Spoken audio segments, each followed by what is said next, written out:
Welcome to the last part of your Implementation Sciences module. I'm going to spend some time consolidating some of the things that you've been learning about over the last 9 or 10 weeks.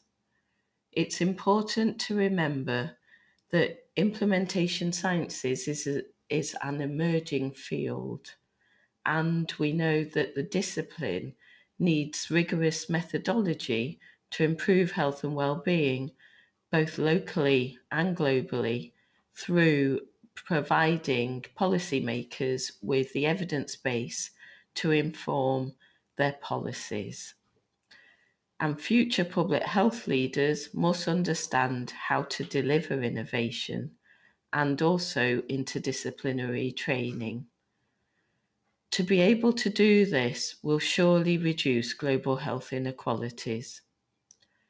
And we know that there's a need for more and better implementation sciences to improve global inequalities.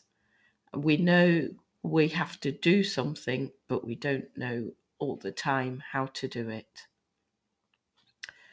Being able to look at some of the inequalities is something that I've been looking at over the last 20 years. I think by far one of the key things we need to do is educate to liberate. It doesn't really matter if we're speaking of the socioeconomically disadvantaged or policymakers.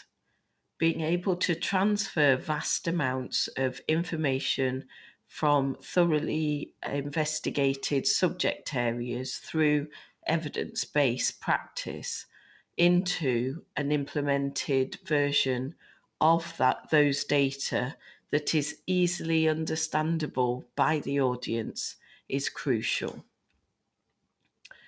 One of the key slides I always like bringing up is from Professor Phil Hanlon of the University of Glasgow. And if you have a look at his website, The After Now, you can have a look at how public health has to evolve. We have a crisis of modernity, and we have the query of how we should live now with all of the various influences on social policy and also on how people behave. This is now a question of social justice. So how should we live? We need to live with less, and we are in the stage where we're living with growing local and global inequalities in many of the health outcomes that we're investigating. Some of the after now thoughts are to do with the inherent good in people, and that we need to reintegrate the good and apply an interrogative framework to this. These are the ground workings of implementation sciences also. We must always quote Professor Sir Michael Marmot, who has been instrumental in changing the way that people think and also act to do with socioeconomic status. We need to be mindful that we don't always affect all of the different parts of our society equally. And as mortality rates are falling, we are seeing social inequalities widening. Thinking through some of these issues, I began to investigate some of the ways that we can start learning from big business. On this slide, you'll see evidence of how big business can be interpreted in terms of successes and failures by Simon Sinek in this TED Talk. Fundamentally, it's about asking the why before the how and the what. In most public health practice, we spend much of our time describing the how and the what, and often losing the why. If you have a look at this video and think critically about the way that you're thinking about key issues that are facing your community, your country, or your region, and think about how implementation sciences can best have an impact on the things that you're trying to do. We've been working with the UN, Habitat and WHO organisations on urban health for several years now. Again, if you feel the need to read our current chapter in the Urban Health Global Report, here's a link. But fundamentally, it's based on thinking about how we tackle global inequalities through implementation sciences to improve daily living conditions, tackle the inequitable distribution of power, money, and resources, and measure and understand the problem and assess the impact of actions. The only way we feel that implementation sciences can work is through intersectoral actions. And this is the cornerstone of health in all policies, as well as the Sustainable Development Goals. There was an unprecedented consultation. It was the largest consultation in history, and it was based around various summits where there were representatives from most member states. It was an interesting global conversation, and it was interesting to also see who took part. In terms of all of the issues, we know that there were various people wanting to have a look at reducing the number of goals. But how would we decide which ones were to be removed? There was also discussion about how we would fund SDGs. Sadly, it was decided there would be no international taxation and no new funding. How do you feel about that in terms of having a policy that has a non-funded implementation strategy? So we know we have true global dual economies. We don't always understand the needs of our neighbours, and we have two societies living side by side, separated by man-made structures, processes, and mechanisms. And we always feel that there are these contradictions. In high-income countries, there are water shortages for watering our garden, whereas in low and middle-income countries, we have waterborne disease as the biggest child killer. Here we have obesity and food waste. There we have hunger and malnutrition. There we have here we have the need for cheap clothes. There we have horrendous working conditions. We have the need for things that is growing. There we have a pillaging of natural and human resources. Here we have a need for cutting edge technologies and to always be the first. Whereas there we have a problem with access to basic health services. Some of these inequalities are what led me into investigating urban health. It started in the late 1990s, and this was because of news reports looking at how urban and rural populations were changing. In 2008, we finally saw the switch between the majority of the world's populations now living in urban populations. If you have a look at where this is happening, it's mostly in the low and middle income countries. It's important not only because of affecting the vast majority of a country's population for reducing premature deaths, minimizing morbidity and mortality, promoting healthier populations, but also from a sustainable point of view, be that healthcare systems, social care systems, or the economic and social systems that are in place.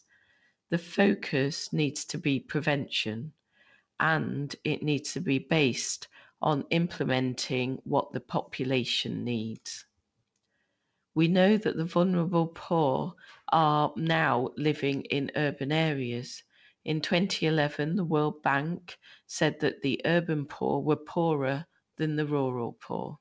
And this is down to the huge increase in urban migration in low and middle income countries where the infrastructure is not there to support the high burden of disease, the risks that people are exposed to from environmental, occupational, and other factors that are most prevalent in our diseases.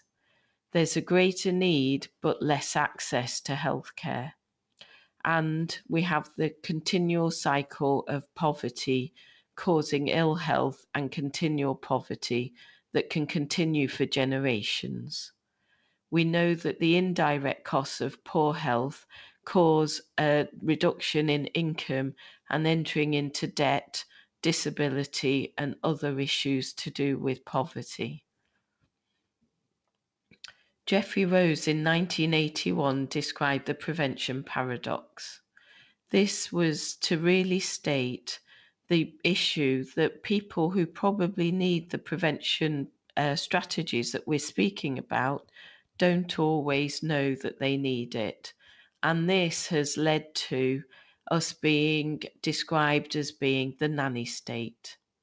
However, prevention should be pervasive in all forms of society and policy making, focusing on the preventative, the predictive nature of how we can estimate healthcare and social care needs, be personalised, and most importantly, be participatory. And thinking about this in terms of implementation of primary, secondary, and tertiary preventative interventions is fundamental. And we need this for equity. I like to use the word equity to think about a process where we're looking at how things can actually cause inequity by the way we create these systems. There are several publications on this slide that look at this further. One of the key things for equity is community engagement. And it doesn't really matter what you do, it's all about empowering people and communities for change. Here are some of the different ways that people have thought about community involvement. You will have learnt about asset-based community development, but there are several others that you could also look at. We know that how we plan our cities and rural areas are very important. And here are just a couple of frameworks, one from the WHO Collaborating Centre from Bristol. And this is from a series taken from The Lancet, produced in 2016. And thinking about how the built environment affects how we eat, how we work, and how we play is fundamental. And there's been this shift to think about how city leaders and urban planners identify the most deprived in our communities to target those areas for health improvement. And here are just some of the frameworks that we've used for developing these different publications that you can see. Health in all policies is fundamental to all of this. I hope that what you've seen in the last 10 weeks of implementation sciences is how we've taken you on a journey to the endpoint, which are these case studies. However, this isn't really the end. It's all now down to you to make sure that the things that you can do are implemented. Here are just some of the things that we've been doing in Manchester with our partners. And these are from a number of different organisations globally. Fundamentally, it's about the Alma Ata and the Ottawa Charter. This is all about prevention. We need to make healthy choices the easy choice, especially for those that are the most vulnerable. We need to think about the systems that we're creating and how bad systems can create inequalities and inequities. However, as some of the key policymakers or the key advisors to these policymakers Through implementation sciences, we can make a difference. Here's just one of the projects where we looked at European development funds within the city of Manchester. It started off looking at what people were eating and what was around them in some of the 4 most deprived communities in Manchester, and led to changes in local policy. It also highlighted some great community actors. This is the Zion Centre that looked at how a small plot of land in an urban setting can be used for growing vegetables and showing communities how to then cook and also prepare food in a safe way. It increased social cohesion, and people who were socially isolated were coming to this centre. We mustn't forget the global issues of what we're doing and how we're doing it. Sustainability, that I mentioned previously, is fundamental for climate change and thinking about how we create neighbourhoods for the future. This is a cartogram, and you can see here where the most greenhouse gas emitting countries lie. If we then change the cartogram to where those impacts are then felt, you can see the huge global inequalities from this. We need the Health for All movement again. We need to think about how we can look at the various reports from the World Bank, WHO, and OECD. Here are some of the publications. We need to be able to enable leaders and planners to be able to target and measure and improve health.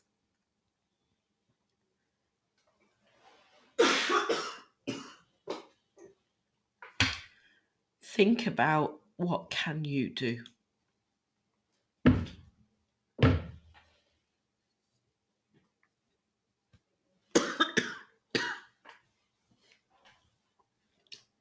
It needs vision and leadership.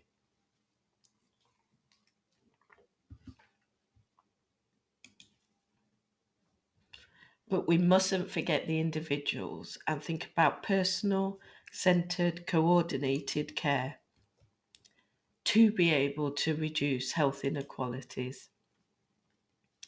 One of my heroes that sadly died in 2017 was Hans Rosling.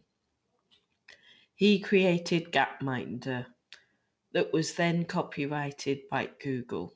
If you get a chance, try to have a look at the recorded lectures and the way that he has skillfully presented health statistics over 200 years. But we know that global health inequalities is an arena of many public and private actors with competing interests. This is data from the UK again. And we're looking at life expectancy in the light blue dots and disability-free life expectancy with the dark green dots. Each dot represents a neighbourhood, and each of these you can see a pattern emerging.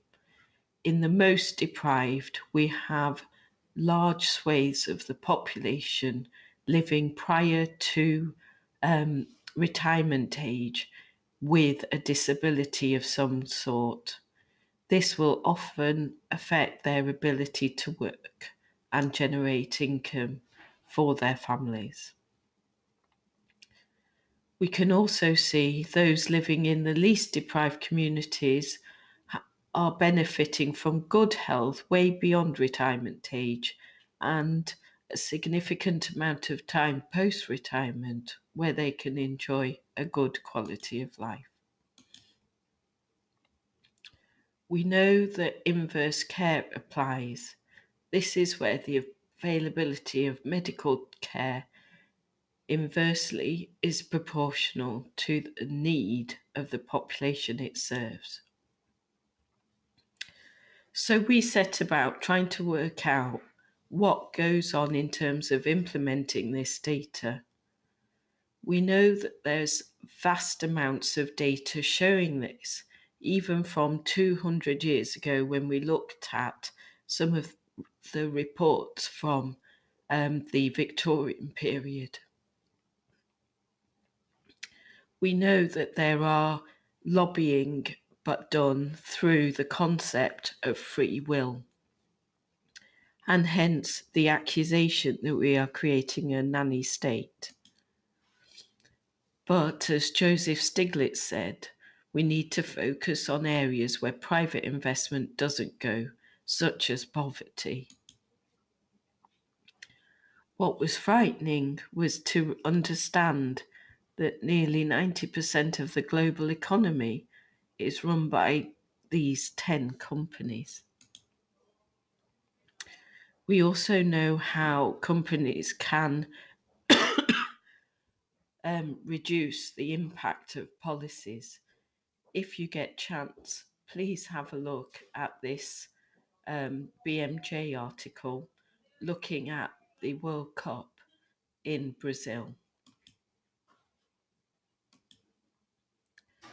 And trying to think about understanding the system is very important,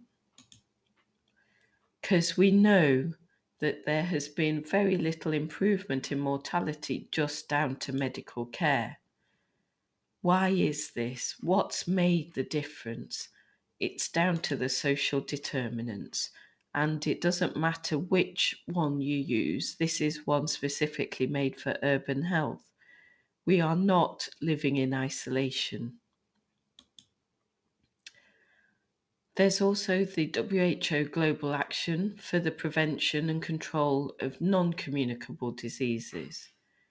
In the same way as I believe it's important to look at rural as much as urban health, it is important to look at communicable diseases with non-communicable diseases. What was interesting is that this action plan actually has overarching principles of implementation sciences. And this is very important due to the burden of these diseases on global health. And trying to think of the risk factors links back to some of the things that you've been learning about over the last 10 weeks. This is just an example of where cross-sectoral government engagement can actually reduce the risk factors and the multiple health effects. And thinking of health as not a privilege but a right is part of the social justice movement that we're trying to promote. And some of this relies on governance.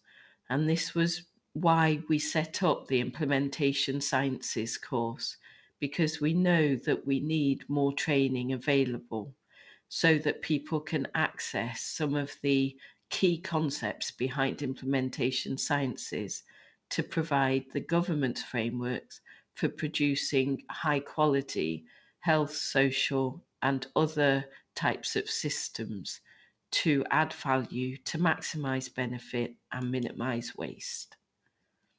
And we need to make sure that we have careful and responsible management of not only the health of people, but the well-being of the whole population.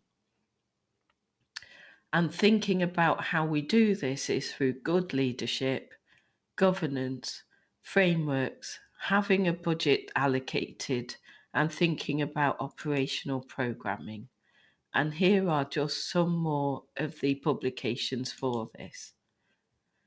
What we need is a paradigm shift in public health policy, not just democratization, but also public-private participation and globalization, and thinking about how we then translate this into healthcare governance.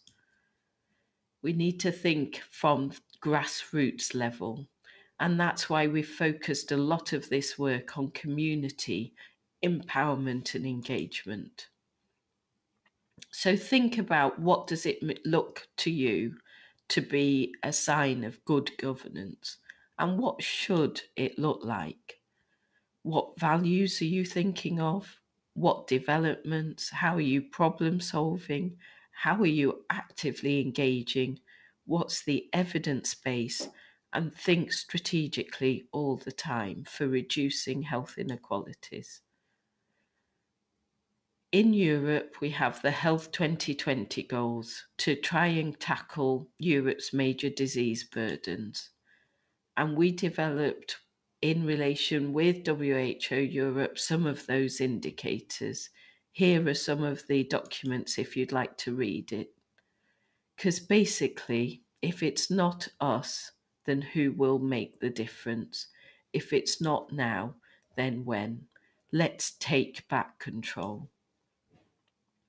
Through a lot of the work that you'll be doing on the masters, we hope to see that you are the public health advocates and thinking about how you can influence some of the issues affecting your country or your community now. This is how much healthcare expenditure by GDP occurs by country. And this is how much of the GDP is spent on advertising. So think about how we change the system. What do we need to do? What have you learnt that applies, not just today, but over the last 10 weeks and the course of your studies with us? If you'd like any more information, here's my contact details. Thank you.